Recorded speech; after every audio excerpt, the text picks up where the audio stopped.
చెట్లు అనేది 100% నాటాలి మేడం. ఎందుకంటే వృక్షో రక్షిత అన్నారు పెద్దలు. ఎప్పటి నుంచో మనకి కనిపించకుండా మనకు సేవ చేస్తుంది అది. మరి వాటికి మేము నరికేస్తే మానవుడు మనుగడకి ఎలా బ్రతుకుతారు?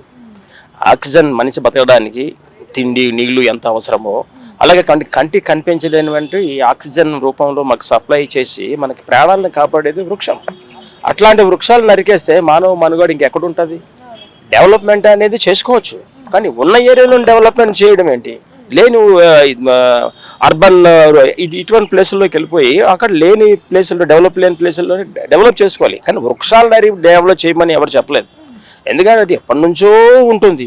ఇప్పుడంటే సిటీలోకి ఇప్పుడు రోడ్లు వేసేయడం, తవ్వేడాలు, ఇవన్నీ చెట్లు నరికేయడాలు ఇవన్నీ చేస్తున్నారు. అది మహా పాపం అది. ఎందుకంటే మనకి అవి సేవ చేస్తుంది కాబట్టి మేము దాన్ని కాపాడుకోవాలి. అది మన ధర్మం, అది మానవ ధర్మం అది. అంతేగాని తప్ప చెట్లు నరికేసి డెవలప్ చేసేస్తాము, ఇది చేసేస్తాము, అది చేసేస్తామంటే అది ఎట్టి పరిస్థితుల్లో కరెక్ట్ కాదు, చాలా రాంగ్. అది గవర్నమెంట్ చాలా తప్పు. ఎందుకంటే మా గవర్నమెంట్కి తెలుసు అవి. గవర్నమెంట్కి ఎందుకు తెలియకుండానే గవర్నమెంట్ అయిపోయిందా మేడం?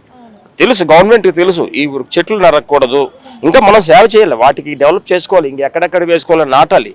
కానీ ఇంత వందల సంవత్సరాల నుంచి ఉండే వృక్షాలకే నరకడం అనేది చాలా రాంగ్. గవర్నమెంట్ చాలా రాంగ్ అది. ఆ విషయంలో కొంచెం దృష్టి సారించాలి గవర్నమెంట్.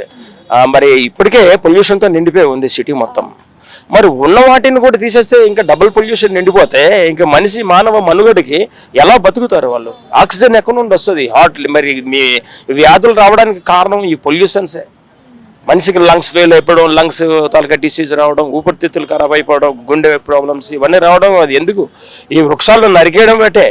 దీనికి మనకి ఆక్సిజన్ సప్లై చేస్తున్నప్పుడు దాన్ని మనం కాపాడుకోవడం చూడాలి. ఇప్పుడు కొట్టేసిన చెట్లు నాటాలి అంటే సేమ్ ప్లేస్ పట్టడానికి ఎంత టైం పడుతుంది మేడం? వాటి నరక ముందు చూసుకోవాలి. ఇప్పుడు కొన్ని 100, 200, 300 సంవత్సరాలు కూడా చెట్లు ఉన్నాయి, నేను చూశాను, చాలా దిక్కల్లో ఉన్నాయి. ఇప్పుడు ఫారెస్ట్ డిపార్ట్మెంట్లు ఉన్నాయి, అక్కడ వాకింగ్కి వస్తుంటారు జనాలు. ఎందుకు? అక్కడ ఆక్సిజన్ ఉంది, సిటీలో లేదు. అట్లాంటి సిటీలోనే ఉన్న చెట్లను కూడా తీసేస్తే ఇంకా ఉన్న ఆక్సిజన్ కూడా సిటీలో అయిపోతే మొత్తం క్లోజ్ అయిపోతే ఇంకేముంది మేడం?